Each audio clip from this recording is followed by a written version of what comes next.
My name's Sam Maggs, and I can't believe it's not butter. I'm Jimmy Adams, and I can believe it's not butter. Iain? Hello? Jamie, I think... Does this mean what I think it means?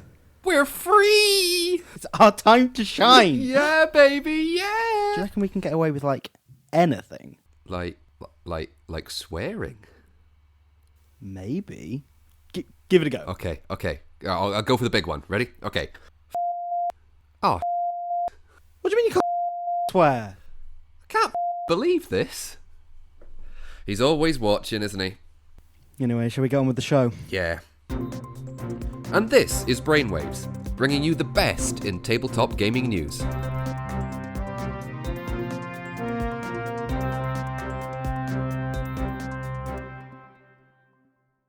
And here are the headlines for the week beginning the 6th of August, 2018.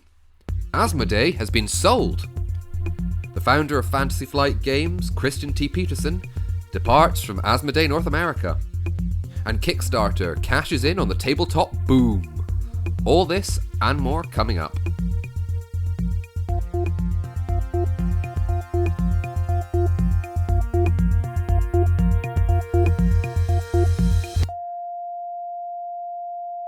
Tabletop powerhouse Asmodee Group, holders of who knows how many companies now, how many licenses, Days of Wonder, Fantasy Flight, to name but a few, has been sold by its parent company Eurazeo to French private equity fund Pi, or Pay, I'm not sure which one is right, partners. The value, which includes the amount paid for shares and such like, was announced as 1.2 billion euros, or about $1.4 billion at today's exchange rate. Pi, or PAI, is actually quite a smaller firm than Eurazeo, but has quite a lot of businesses under its wing right now. What'll it mean for all of us, gamers? Really not very much right now. Kind of businesses are being sold and bought a lot of the time.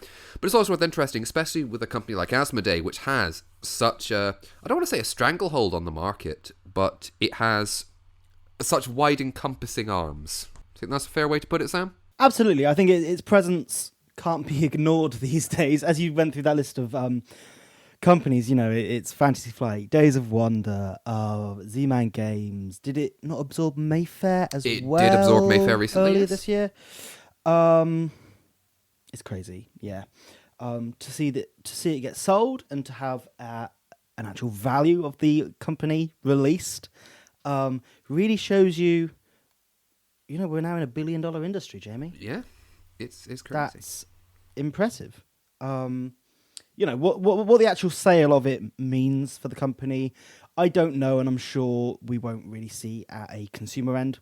They're going to keep on doing what they're doing. I'm sure it's more of a business restructure and things like that. They gave some clues. They announced some plans for Asmodee, saying in the statement that PAI intends to support the current management team in its plans to grow the business further through international expansion, both organically and by acquisition. They're wanting to diversify the group's kind of main brands onto other platforms as well. So what we talked about previously, we talked about comics, we talked about comics and graphic novels, we talked about video games. I think we're going to see more of that.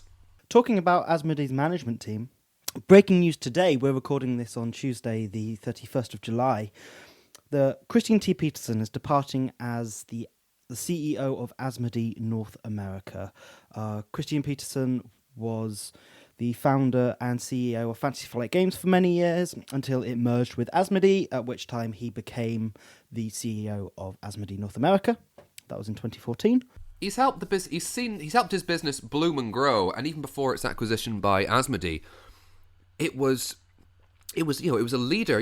Looking at the intellectual properties that they had, the games that they produced. Never mind the intellectual properties, the games they produced were doing incredibly well. What they did with the Game of Thrones license, or the Song of Ice and Fire license, before the series really took off. Yeah. And especially what they've done with the X-Wing miniatures game, and it is now partly the world. The Star Wars license was picked up without the help of Asmodee, and that was acquired later. I think one of his biggest gifts to the tabletop community, obviously cannot go unnoticed, is Twilight Imperium. Yes, hard to miss So both design-wise and table space-wise. completely. I think it's also worth mentioning, if you want to find more about kind of his role, and especially as a wider extent Fantasy Flight's role in modern tabletop gaming, go and check out Shut Up and Sit Down's documentary they made. Was it earlier this year? I believe it was. I believe so, or late last year. All about and they document the making of Twilight Imperium 4th edition, which is very interesting. Lots of interviews with Christian T. Petersen about starting off in the tabletop gaming industry and really getting noticed, and especially coming to the industry with such a big game, and really opening up that market and that want for big box games that have so much in them. But we wish him all the best luck. Oh, absolutely. And kind of, I suppose we want to say thank you for what he's done. Yeah, we're eternally in your debt. So we're almost 8 months, by the time we're recording this, when you hear it. It will be 8 months through the year of 2018. But already, tabletop games have been making a huge impact on many places, but predominantly Kickstarter. I mean, it seems that every time we put out an episode, we've got at least one Kickstarter story. But it seems that of all the money raised in 2018 so far on Kickstarter, a solid 30% of that was tabletop games. Tabletop games? That's huge. That is insane. Do you know how big it is, Sam?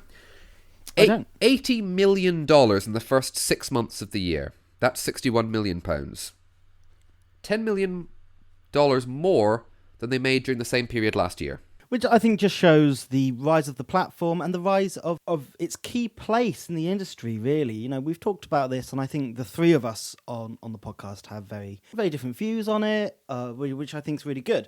I'm a person who kind of is a bit shy of it, stays away from it. I know both yourself and Iain have backed multiple things on Kickstarter. But I think this really does firmly cement its place as, for better or worse, as a key player in the industry, in the growth of the industry. 1,649 Kickstarter campaigns for tabletop games were launched in 2018. Out of those, 1,048 of them were successfully funded. Although that is actually lower than the first half of last year's success rate. Last year, it was 1,080 projects were successfully funded. But I think what it's saying is overall those projects are making more money. Yes. Less projects, more money. I mean, it's really interesting that this is becoming a go-to place for many publishers. Whether that is because it's just guaranteed sales before production and things like that. It's going to be interesting to see that grow, and whether that ever stops growing, who knows? I think at some point the bubble may burst. As with anything, it's growing. It's still in its infancy, as I've said before. This is.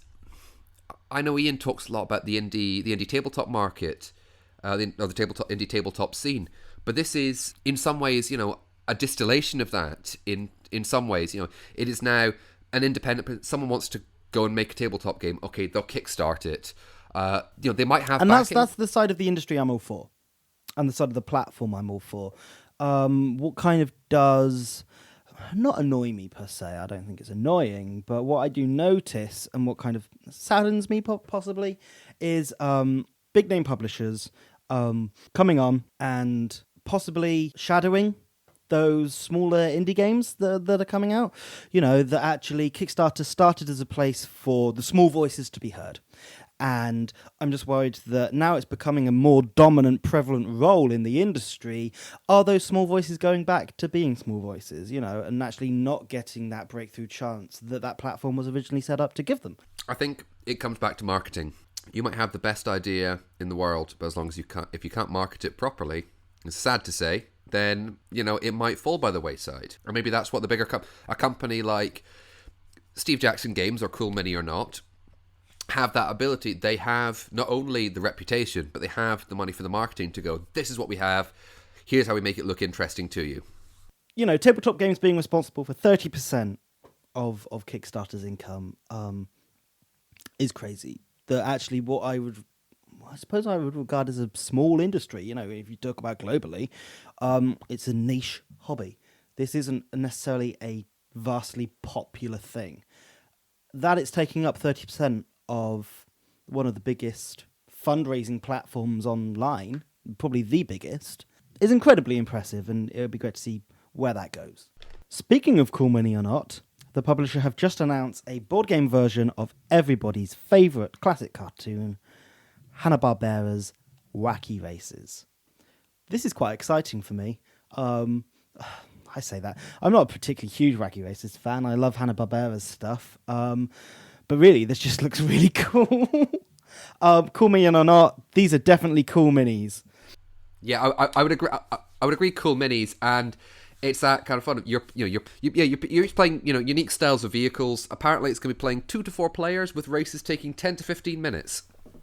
I think that's perfect. That's really really lovely, good, nice. Whether this is going to be more Formula D, more Gorka Morka, we're yet to find out. It looks like each character has their own set of unique abilities based on their in-show abilities. And it just looks good fun. The minis look fantastic. The artwork is Hanna-Barbera artwork. It looks absolutely fine for what it needs to be. It looks fantastic. Looks like a modular board that you put down as well. I've also heard that Dick Dastardly and Muttley are AI controlled. Is that right? Going around the board causing havoc for the players. I do believe so. That's quite nice. And hey, it looks lovely. I'll be the devil's advocate here. It looks lovely. I think it sounds like a really nice game. My initial worry is of course it is. It's nostalgia primarily. Yeah, I was going to say, does it go back to something we've talked about many times on the show, of that nostalgia power getting over, that nostalgia power creeping over, and that actually the IP selling the game, and not the game itself. And maybe that's something we can talk about a bit later in the show, Jamie. That's quite possible. Veering slightly back to Kickstarter, recently there was a campaign for a board game based on the musical comedy drama Dr. Horrible's sing-along blog from 10 years ago. I can't believe it's been 10 years. Raised a fair bit of money, looked to be quite nice, and then 12 days before the end of the campaign, they had to cancel the funding. The campaign was from the publisher Lucky Troll Games and designer Nicholas Engel, and he planned for the board game to be out in 2019. However, 12 days before the end of the campaign, he had to cancel things. He said attempts have been made and are being made to contact both the company, who currently holds the rights to the IP, and Joss himself.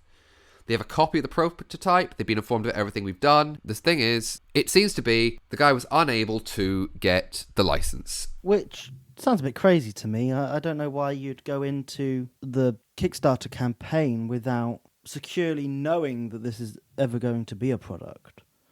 I feel that every podcast, and I've said this in the past, every podcast we're talking about some shady Kickstarter deal that's going on. I don't think, in no way I believe this was shady. I believe it was. No, I'm not saying it's shady. Yeah. I mean, it just seems a bit silly. Like, why are you kickstarting for something that, one, you don't have the rights to, two, you don't have any inclination necessarily that you're going to get the rights? It might be that they have attempted to approach the IP holders and or Just Read to try and get the rights while the campaign was going on, and if they haven't been able to get a hold of it, they just kind of have to go, right, this gets to a point where we've got to stop kind of hoping it'll be all right. We've got to take action. Well, the creator did say we'll go back to the drawing board and do this right, so it'll be interesting to see if they do secure the license, and maybe if it heads back to Kickstarter any time, possibly within the next few months. What's that, Sam? Is that a jazzy little rhythm I hear? Are we about to go into... Oh, I think we are. Oh. What's in this corner? Looks like an RPG corner.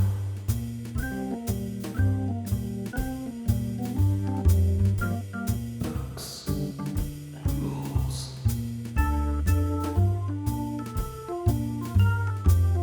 All the latest RPG news. RPG corner. Oh, this is very comfortable over here. Oh, I've got a nice armchair. I forgot how good these chairs are. Oh, next to a roaring fire as well. Why don't we call the whole show over here? Nah, so you can't have too much of a good thing, Sam. Can't have too much of a good thing. Possibly, that might be it. Oh, what's the first thing on the shelf? Let me get this down. Oh, have a look at this. This is the Expanse role-playing game from Green Ooh. Ronin Games, or Green Ronin Publishing. Now, The Expanse, for those that do not know, is a science fiction... I don't know. Here we go, Sam. It is a science fiction series of books by James S.A. Corey, which is the pen name of Ty Frank and Daniel Abraham. They've done about 7 or 8 books over about 6 years or so. And over the past couple of years, The Expanse was made into a TV show. They've done 3 series. I'm halfway through the second series, and I'm quite enjoying it so far. Currently on Netflix in the UK. Yes, it is. Right. We're not getting paid by them to say that. We just like it. But they've also announced a role-playing game based on the series, using the adventure game engine, or Age. The rules found in Fantasy Age, Blue Rose, and Modern Age. The Expanse role-playing game is taking players to the setting of The Expanse, where the solar system is in contention between people who live on Earth, those who live on Mars, and those who live in the belt, the asteroid belt, known as Belters. Now, it's interesting. This seems to have come full circle. It has come full circle indeed. Very much so. Because starting out as a setting for an RPG. Yes, setting for a Traveller game. Then going to a book series, as you rightly mentioned. And then TV show, and now coming full circle, back into a role-playing game of its own mould. Merit. Yeah, merit. That's even better. So when can we expect to play The Expanse? Oh, well, they've got a quick start guide, or a quick start on the Kickstarter page right now. It's a 40-page PDF. They're expecting to deliver it around January 2019. And at the time of recording, there are 22 days to go left on the Kickstarter. If you've enjoyed The Expanse, check it out. Oh, there's some more. There's a couple more books up here, Jamie. Oh, go on, Sam. What have you got? It's quite high up the shelf. Oh, I'll get it for you. There you go. Thanks so much. There you go.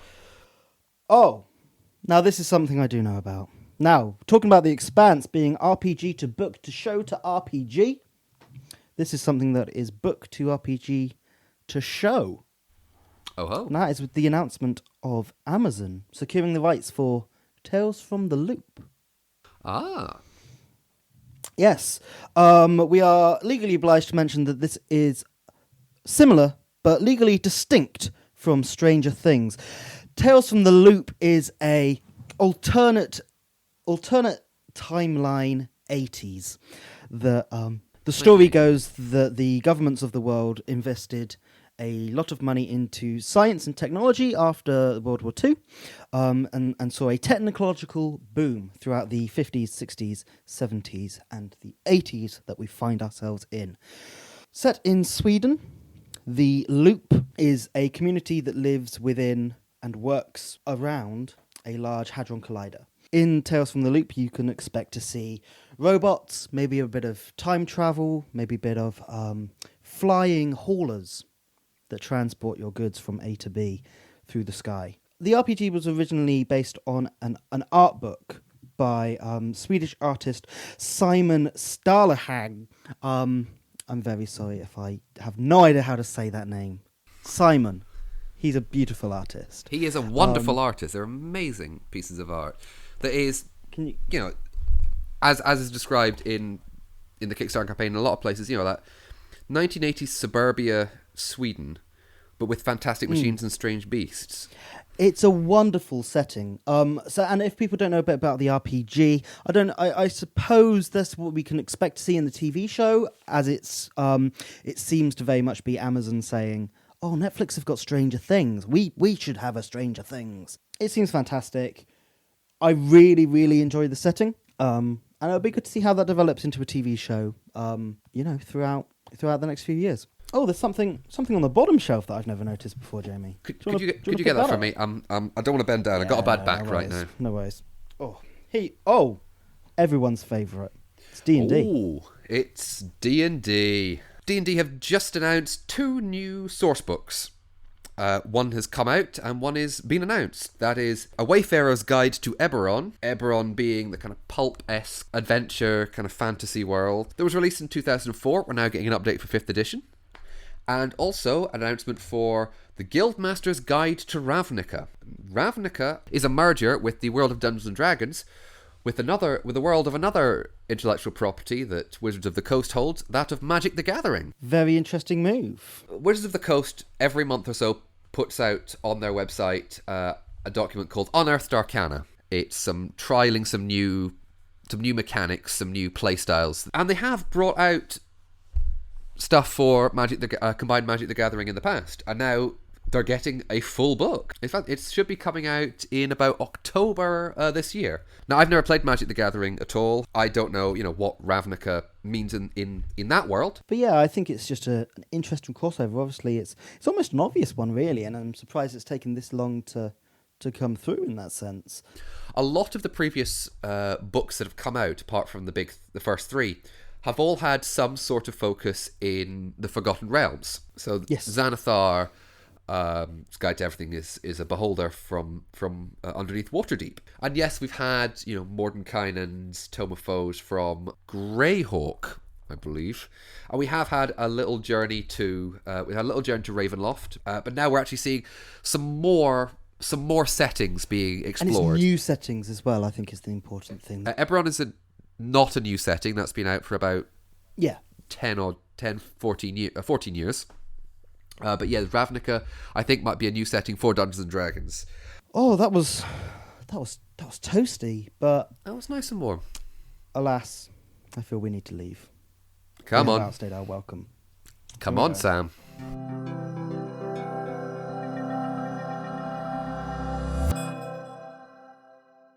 After the cozy seat of RPG Corner, it's time to move into our discussion series, Brainstorm.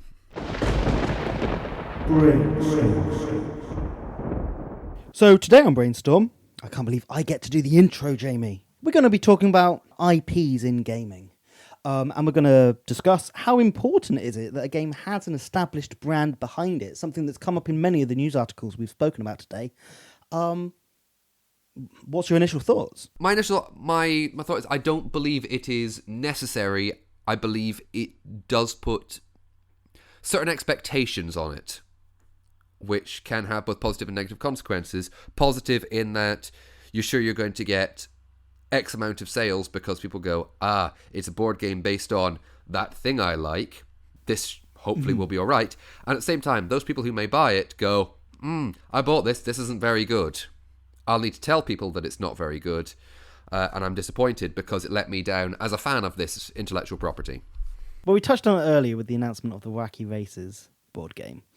And I think this is something where, and I think it's interesting to say, would that game have ever been made without that IP? I think that's also another conversation. That actually, is it these games influencing the board game and the mechanics there? Someone's looking at an episode of Wacky Races and thinking, this would make a great board game. Here's what I can do. Here's how it can piece together. And before you know it, there's the game and it's coming out from Call Me or Not. At the same time, obviously, that IP is a big draw for a customer base, where if it was a brand new IP or it's just something that no one's really bothered about, is it going to get the same attention? I know we've used the K word a lot this episode, but really, if you want to judge the public mood, and by public I mean the general board game community, look at something like Kickstarter. You've got games like Big Trouble in Little China, the board game, based on the film. You've got Cthulhu Death May Die from Cool Mini or Not, based on H.P. Lovecraft Cthulhu mythos.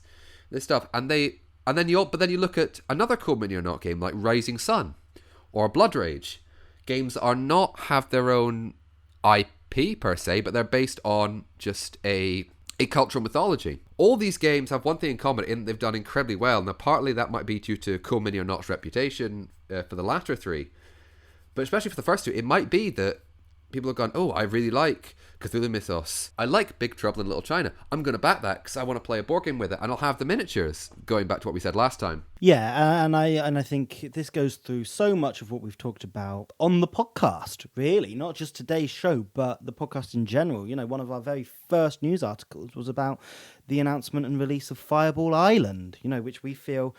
that's coming from Restoration Games, a company who solely make those kind of nostalgia-fueled games from times gone by, and they're bringing them back. I think the difference there, though, is Restoration Games that is an intellectual property that they were games that people played.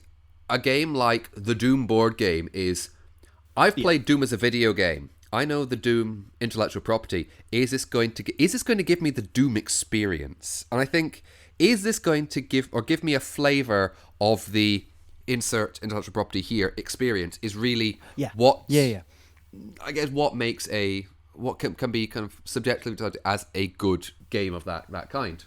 Yeah, so I am admittedly a big fan of a lot of Fantasy Flight Star Wars games. And I have to fully admit that, the reason I have so much Imperial Assault, say, is because it's Star Wars. And I honestly do get that small commando squad-based feel from that. That actually I do think that game really quite accurately portrays what it's trying to with the IP. On another hand, I said for many years I played the Lord of the Rings LCG. I would never have got into that game if it wasn't for the IP attached to it. I am going to that game for a Lord of the Rings experience, for a Star Wars experience. And I don't think you can ignore that in modern gaming. No, not at all. So many of the big name games out there that are, driven by that IP. And I don't think that's necessarily a bad thing. No, in no way am I saying it's a bad thing. I'm just saying there's always that certain expectation that's going to come with it, but will also allow you to reach another level of audience and go, I've never played board games before, but that's a Star Wars board game, let's say, and I like Star Wars, so I'm going to play Star Wars. Yes, I think we're just very lucky at the moment that a company that knows, for the most part, how to make board games holds that license. It being one of the biggest IPs in the world. And such a draw for new players that actually, and Star Wars is coming back these days. Not that it ever really went away, but, it's become a lot more prevalent and dominant in media. I'm a big fan of Star Trek, and I've seen Star Trek Panic has been released, which I've never played. I have quite a few ships. I've played a fair bit of Star Trek Attack Wing, and for a while I really enjoyed that. It was like X-Wing, but allowed kind of capital ship-esque combat. I've kind of gone away from it a little bit recently. I had a bit of trouble with Star Trek Ascendancy. Yeah, we both did. Yeah, but that's. I think that could have been so much more than it was, but that's another. But this is what I'm. Okay, this is one of my points I wanted to make. It's when you get stung by that. Actually, we had a friend who bought Star Trek Ascendancy. We've been talking about it for months. It's a Star Trek game. It's a Star Trek game, and that's why I wanted to buy it. That actually it looks like a grand strategy combat Star Trek game, and that's what he wanted. And we bought it, and it was just a bit of a dud to us, at least, and to many people. There is a community out there that do praise it. Their reasoning behind that. We can't fully get on board. But another game that fits into that category there would be the Labyrinth board game from Riverhorse Games. It being, look at this IP that you love. Look at these it's got David Bowie in plastic, which fair enough I think is fantastic. Not that the miniature's fantastic. But it's definitely drawing on the IP. There's nothing else selling that game. And when you come to play it, I think if that's your intro to board gaming, you're not going to play any more board games. Well, you might. It's certainly different. I'm not saying personally I didn't find a lot of fun of it. I found it a little quite repetitive, and I didn't feel completely it was. There wasn't anything there. But yeah, that's the thing. Could the argument be made, is that a lazy example of you've basically just slapped the IP onto it, you slap the name onto it and expect to get it. We've talked in the past on the podcast about Space Goat Games on Kickstarter. So 2 successful Kickstarters, but ultimately hadn't been delivered at all, either of them. So the first is Evil Dead, and the second is Terminator board game. It's now assumed, I think, but a big part of the community, that they used the Evil Dead campaign to possibly raise money and buy the license for the Terminator game. And obviously things there just didn't work out and they haven't actually been fulfilled. But, that's a company there relying on IPs to sell the games. So it's kind of like, well, how prevalent is that? Not necessarily in the industry as a whole. I think there's a lot of games companies out there doing some really good things. even when you call them like abstract games and things like that, that don't need an IP to sell them, that actually you can just sell on a designer, or you can sell on the fact that you are someone like Days of Wonder who don't use IPs. So really, I think it comes down to two different camps. I think there's a lot of people out there who use an IP to sell a game. As we've talked about, can be detrimental to the hobby sometimes, when actually the game hasn't got much weight to it itself, but the IP can be quite big, such as Star Trek or things like that.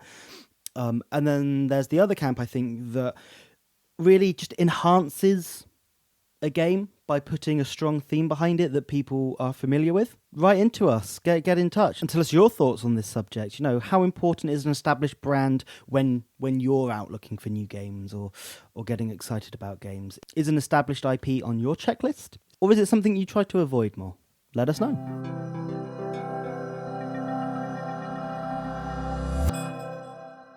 And finally, on Brainwaves, Sam, I don't know if you're too young to remember the computer game, The Oregon Trail. I'm too young to remember it, but I do know what you're talking about. I'm also too young to remember the Oregon Trail, but I'm aware of it through other sources. The famous now computer game originally started as a piece of edutainment, where you're pioneers taking your wagon across America, journey to Willamette Valley in Oregon, and on the way, famously die of dysentery halfway through. And there have been, over the years, there have been several board game attempts at it. There's been some card games. There's been a board game in the early 80s, and now we're trying it again. The Oregon Trail, Journey to Willamette Valley. It's simulating the computer game, 2,000 plus miles from Missouri to Oregon. But this time, the game is going to be designed by Daryl Andrews, who is famous right now for co-creating the dice placer, stained glass loving Sagrada. Yeah, I think this goes back to that, like what we were saying just there in the Brainwave segment, is this going to be more nostalgia and IP-fueled success? Who knows? It's interesting to say that this is the third or fourth time they try to make an adaptation of this. But it is a well-loved video game. If this can get that classic feel of kind of trekking across America and trying to survive, it looks cool. We'll see what happens as more information emerges. I mean, this is an early announcement. The board does look a bit more involved than previous installments, and also I think, as you say, you've got that almost confidence of having a name like Daryl Andrews at the helm. Well, we'll see where it goes, and maybe we'll give it a little update when it's out. Quite possibly. I'm just going to sneak in with another bit of news, Jamie, whilst Ian's still not here. What? Are you sure about this? He's been keeping this quiet. He doesn't want it announced. I don't think he wants us to talk about it. But I'm gonna break the silence. Here, Brainwaves exclusive. It's not a Brainwaves exclusive. There's a Love Island board game. Pair up and take on hot challenges to be crowned the ultimate Love Island couple. It's perfect for singles or couples. It's a bit of a spin the bottle game, giving players dares and challenges to work through a crazy night. It doesn't actually look anything special. It doesn't look anything. I can kind of see why Ian maybe doesn't want it mentioned. Listen, love it or hate it, especially in Britain, Love Island is here to stay. It is. And, perfect ending to this edition of Brainwaves. Yes. This is something that is very strongly going to be sold on its IP. And probably is not poetic. A perfect intro to gaming as a genre. Be warned out there, everyone. Have a good time. Just before we go, we want to say thank you to our new Patreon subscriber, John from Earth2 Games, maker of Masters of Gettown, which we're hoping to get a preview copy of very, very soon. Thank you very much for listening. If you like what you've listened to, then the best way to help us out is to share the podcast, drop us a review and a rating on iTunes. You can also follow us on Twitter at The Giant Brain, Instagram, Giant Brain UK, Facebook, The Giant Brain, website, giantbrain.co.uk, or email us at giantbrainuk@gmail.com. Thank you very much for listening again. Take care, everyone.